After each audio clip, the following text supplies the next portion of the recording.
Chance ನಿಮ್ಗೆ ಯಾರು ಉತ್ತರ ಕರ್ನಾಟಕದ ಫ್ರೆಂಡ್ಸ್ ಇದ್ರ ಅಪ್ಪಿ ತಪ್ಪಿ ಬಾಲ್ಯ ಮಗನ ಅಂದ್ರೆ ಬೇಜಾರು ಮಾಡ್ಕೋಬೇಡ್ರಿ.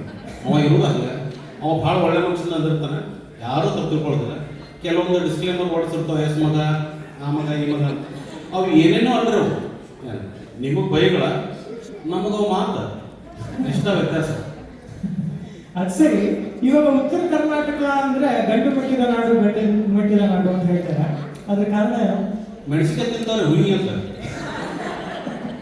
ಏನ್ರಿ ಊಟ ಕೂತ್ರ ನೀರು ಚರಿಯಾಗದವೋ ಮೈಮ್ಯಾಗದವೋ ಒಂದು ಗೊತ್ತಾಗಿಲ್ಲ, ಬರೋದ ಅದು ಮೆಣಸಿನ್ಕಾಯಿ ತಿನ್ನೋದಕ್ಕೆ ಆ ಮನೆ ತಿನ್ನೋದಕ್ಕೆ ಮೋಸ್ಟ್ಲಿ ಗಂಡು ಮೆಟ್ಟಿದ ನಾಡಬಹುದು ಒಂದು ರೀಸನ್. ಎರಡನೇದು, ಈಗ ನೋಡ್ರಿ ನೀವು ಬೆಂಗಳೂರು ಕಡೆ ಗಾಡಿ ಓಡಿಸು ಹೋಗ್ತೀರಿ ನೀವು, ಅದೇ ನಮ್ಮಲ್ಲೇ ಕೆಲವಕ್ಕೂ ಹೊಡಿನ ಗಾಡಿ ಹೊಡಿತೀನಿ ಕುಂದಿರ್ತೇನೆ. ಹೌದು, ಬಟ್ ಹಿಂಗೆ ಅದು ಕಡಕ್ ಮಾತಿರ್ತಾವ, ಅದಕ್ಕೆ ಗಂಡು ಮಟ್ಟಿದ ನಾಡು ಅಂತಾರ ನನ್ನ ಒಂದು ಅನಿಸಿಕೆ. ಹಂಗೆ ನೀವೇನೋ ಯಾವಾಗಲೂ ಜೋಬಲ್ಲಿ ಏನೋ ಯಾವಾಗಲೂ ಇಟ್ಕೊಂಡು ಓಡಾಡ್ತಿರ್ತೀರಂತದ್ದೇನು? ಅದು ಯಾರು ಹೇಳಿದ್ರೆ ನಿಮ್ಗೆ? ಅದೆಲ್ಲ ಗೊತ್ತಿರುತ್ತೆ. ನಾವು ಸ್ವಲ್ಪ ಎಲ್ಲರೂ ಹೋದ್ರೆ ಮೆಣಸಿಗೆ ಹೋಗ್ತಿರ್ತೀರಿ.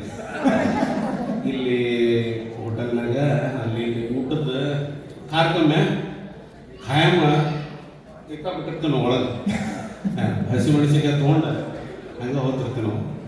ಅದ anyway, thank you very much again. ನೀವು ಅವಾಗ ತಿಂಗಳ ಕರಿತೀವಿ, ಮುಂದೆ ಬರ್ತೀವಿ. ಒಂದು ಜೋರಾದ ಚಪ್ಪಾಳೆ. Thank you.